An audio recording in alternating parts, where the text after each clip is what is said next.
రాజధాని ప్రాంతంలో దళితులు చనిపోతే పూడ్చిపెట్టడానికి స్థలం కూడా లేనటువంటి దుర్మార్గమైనటువంటి పరిస్థితి ఇక్కడ నెలకొని ఉంది.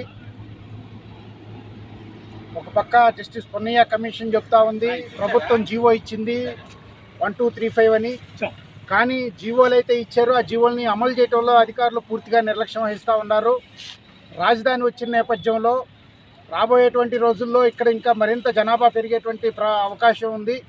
ఈ నేపథ్యంలో ఉన్నటువంటి గ్రామాలు ఏవైతే ఉన్నాయో చాలా పెద్ద గ్రామాలుగా దళితపేటలు పెద్ద దళితపేటలుగా ఉన్నటువంటి గ్రామాలకి 2 ఎకరాల శ్మశాన స్థలాన్ని కేటాయించాలి అని చెప్పేసి కులక్షేత్ర పోరాట సంఘంగా మేము డిమాండ్ చేస్తూ ఉన్నాము. అదే అంశం మీద ఈరోజు సిఆర్డీ అధికారులకు రిప్రజెంటేషన్ అందజేయడం అనేటువంటి జరిగింది.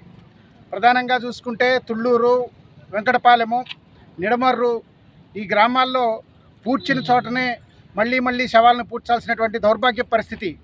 శవం పూడ్చడం కోసం గుంత తీస్తుంటే 3-4 పుర్రెలు బయటపడేటువంటి అన్యాయమైనటువంటి పరిస్థితి, అమానవీయమైన పరిస్థితి ఇక్కడ కనపడతా ఉంది. కాబట్టి ప్రభుత్వం మానవతా దృక్పథంతో దీన్ని ఆలోచన చేయాలని, హైటెక్ యుగంలో హైటెక్ మాటలు అనేటువంటివి ఇక్కడ స్థానికంగా ఉండేటువంటి ప్రజలకి ఉపయోగపడేటువంటి రీతిలో లేనప్పుడు ఇక్కడ స్థానిక ప్రజలకి అవసరమైనటువంటి పద్ధతుల్లో ఆలోచన చేయాలని చెప్పేసి అధికారులను మేము కోరుతా ఉన్నాం. కాబట్టి ఈ అధికంగా ఉన్నటువంటి గ్రామాలు ఏవైతే ఉన్నాయో ఆ గ్రామాలన్నింటినీ పరిశీలించి ఉన్నటువంటి దళిత శ్మశానాలని సరిపోవట్లేదు కాబట్టి ప్రతి దళితవాడకు ఒక 2 ఎకరాల శ్మశాన స్థలాన్ని కేటాయించాలని చెప్పేసి మేము కోరుతా ఉన్నాం.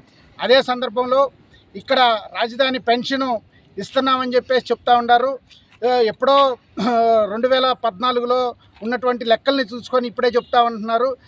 ఇన్ని గడిచిన ఈ 10 ఏళ్లలో కొత్త వాళ్ళకు పెళ్ళిళ్ళు అయినటువంటి కుటుంబాలు, కొత్త కుటుంబాలు వచ్చినాయి. ఆ కొత్త కుటుంబాలకి పెన్షన్ ఇవ్వాలి అని చెప్పేసి అంటే జీవో రావాలి అని అంటున్నారు. అయ్యా, మీరు ఆ పెన్షన్ ఇచ్చేటప్పుడే చెప్పారు వారసులుగా ఉండేటువంటి వాళ్ళకి ఇది ఇన్నాళ్ళు కొనసాగిస్తాము అని చెప్పేసి. ప్రభుత్వం జీవో ఇచ్చింది 5 ఏళ్ళు కొనసాగిస్తున్నామని చెప్పేసి. ప్రభుత్వంకి మేము విజ్ఞప్తి చేస్తూ ఉన్నాం, ఈ రాజధాని ప్రాంతంలో ఇప్పటికీ ఇంకా పనులు లేనటువంటి నేపథ్యం ఉన్నది, ఉపాధి అవకాశాలు సక్రమంగా లేనటువంటి నేపథ్యం ఉన్నది. కాబట్టి అందరికీ ఇప్పుడు కొత్తగా పెళ్ళిళ్ళైనటువంటి కుటుంబాలకు కూడా ఆ పెన్షన్ని అమలు చేయాలి అని చెప్పేసి మేము కోరుతా ఉన్నాము. దీనికి ఇవ్వాల్సినటువంటి జీవోల్ని అనేటువంటి దాంతో నిమిత్తం ముడిపెట్టకుండా వాళ్ళందరికీ తక్షణమే పెన్షన్ సౌకర్యం కల్పించాలని చెప్పేసి కోరుతా ఉన్నాం.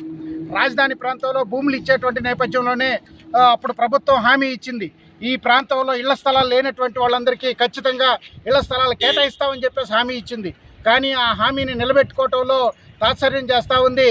ఇళ్ల స్థలాలు లేనటువంటి వాళ్ళు ఈ 29 గ్రామాల్లో ఎవరెవరైతే ఉన్నారో వాళ్ళందరికీ కూడా ఖచ్చితంగా మీ ఇళ్ల స్థలం కేటాయించి ఇంటి నిర్మాణం చేయాల్సినటువంటి బాధ్యత ప్రభుత్వం మీద ఉంది. ఆ రకంగా ఆ కార్యాచరణ వచ్చేంత వరకు కూడా ప్రజలతో ఈ ఆందోళన కొనసాగుద్ది అని చెప్పేసి తెలియజేస్తా ఉన్నాం. జె. నవీన్ ప్రకాష్, కులక్షేత్ర పోరాట సంఘం, గుంటూరు జిల్లా కార్యదర్శి.